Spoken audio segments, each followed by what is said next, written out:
Alors, les questions.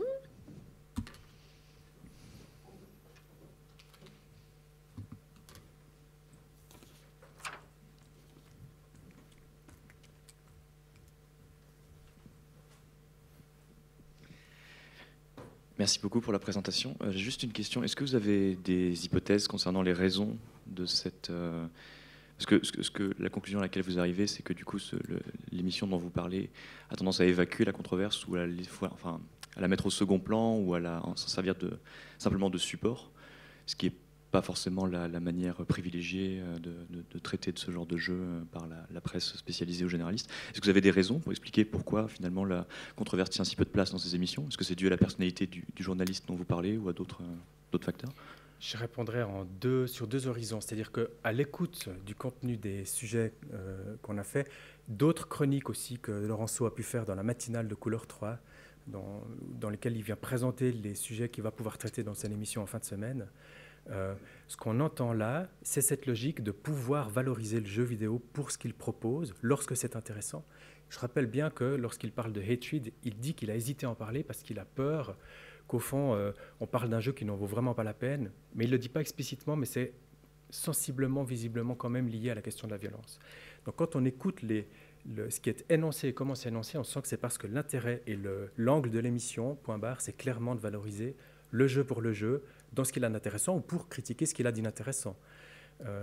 Ça, c'est le premier axe, c'est le premier horizon. Le deuxième horizon, c'est qu'en discutant ou en lisant ce que Laurenceau dit de son émission dans des interviews, ou lorsqu'on a eu un petit entretien avec lui après avoir décortiqué ce qu'il avait produit, c'est qu'au fond, c'est clairement destiné à être une émission grand public dans laquelle on ne veut pas non plus exclure les joueurs qui veulent s'intéresser au jeu, ni les personnes qui, justement, connaissent mal le jeu et puis sont un peu dérangées ou sont intrigués par les questions qui peuvent prêter à controverse ou le fait que le jeu fasse l'objet de controverse. Donc on le mentionne pour dire on est conscient de ça, mais rapidement on dit mais le centre de notre débat c'est là, le contrat de lecture de notre émission, c'est de pouvoir parler du jeu ensemble.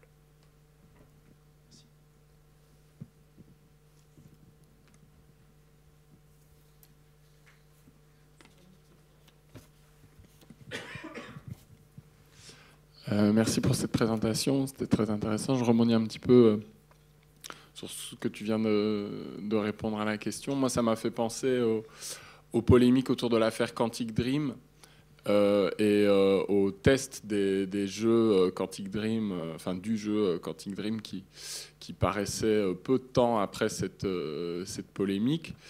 Et du coup, effectivement, il y avait plusieurs journalistes qui étaient embarrassés sur est-ce qu'on parle de l'affaire en cours sur les conditions de travail à Quantic Dream, est-ce qu'on l'évoque dans le test, est-ce que c'est le lieu pour l'évoquer, ou est-ce qu'on fait une news par ailleurs, etc., ou est-ce qu'on n'en parle tout simplement pas parce qu'il n'y a pas encore eu le jugement de justice. Ça, c'était la justification de jeuxvideo.com, si je me souviens bien. Du coup, je me demande si c'est pas, je réfléchis tout haut, mais une question, ça rebondit un peu sur ce que tu viens de dire, une question d'espace, quoi, de comment les espaces éditoriaux sont cloisonnés et qu'on dit voilà, dans une chronique on va pas parler de ça, ou dans un test on va pas parler de ça, et voilà, du coup et là on sort de la thématique de la violence, mais est-ce que du coup, pour prolonger, est-ce que vous pensiez aller vers d'autres polémiques, d'autres types de polémiques? Alors oui, ça nous intéresse. En l'occurrence, on avait ce que j'ai pas précisé en essayant d'accélérer un peu, c'est que Stéphane Laurenceau, quand il fait des news dans son émission, ils ont une séquence news où il traite de la sortie du prochain iPad, etc. Puis tout d'un coup de Hatred qui est trop violent, ou des conditions de production de Red Dead Redemption, là rapidement on mentionne les choses. Mais lorsqu'on attribue du temps au jeu, pour le jeu, là justement on fait un choix de ne pas y passer trop de temps. Mais on s'est intéressé à la polémique avec Michael Perrin. On avait fait une communication pour un Game Lab à Liège l'année dernière autour de la controverse. Exactement, sur Cuphead, avec Dean Takahashi, ce journaliste américain. On avait en particulier consulté les articles de Pixel, la rubrique Pixel du Monde, qui avait largement traité l'affaire. Et en l'occurrence, Couleur 3, on était allé regarder qu'est-ce que Point Barre avait fait. Il y a une mention, mais extrêmement rapide, où il parle de Cuphead, il présente le jeu, puis il dit oui, il y a même des soi-disant experts qui se sont plantés dans le tutoriel, puis il rigole, puis il passe à autre chose. Mais il ne cite pas Takahashi, et c'est tout. Donc là, on est dans une logique d'initié, on a un contrat de lecture pour initié. ils considèrent que ça vaut certainement pas forcément la peine pour des non-initiés en grand public de commencer à passer du temps à expliquer pourquoi un spécialiste de l'économie des jeux vidéo de VentureBeat aux États-Unis s'est planté et puis du coup il a été la cible d'une humiliation publique. Donc on a essayé de réfléchir à cette question-là. Et puis la question du statut du journaliste, justement, nous intéresse beaucoup, traitant du jeu vidéo, en particulier dans le service public, pour ce qui est de point barre de couleur 3, parce que là encore, Stéphane Laurenceau, pour l'auditeur, qui est-il? Est-ce qu'il est un journaliste, un critique, un animateur? Comment est-ce qu'il se présente? Et dans les autres questions des controverses, outre la violence sur ces 3 jeux-là, par exemple, ou les conditions de travail, comment est-ce que ce statut, il essaye de le porter, de le défendre pour dire, mais je porte une réflexion, un lieu d'échange, d'interaction du service public et qui est censé être ouvert à tout le monde pour aborder, ne pas ignorer les questions de la controverse, mais pouvoir parler du jeu en tant que tel. Et que la controverse ne noie pas le jeu, au fond.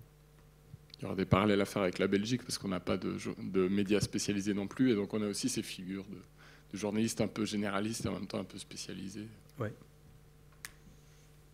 Et puis d'ailleurs, Takahashi, pendant que le micro transite, Takahashi, il a été critiqué, voire on lui a dénié sa qualité de journaliste, vu son incapacité à jouer, et ça c'est toujours aussi un débat récurrent, même pour la presse spécialisée. Très rapidement.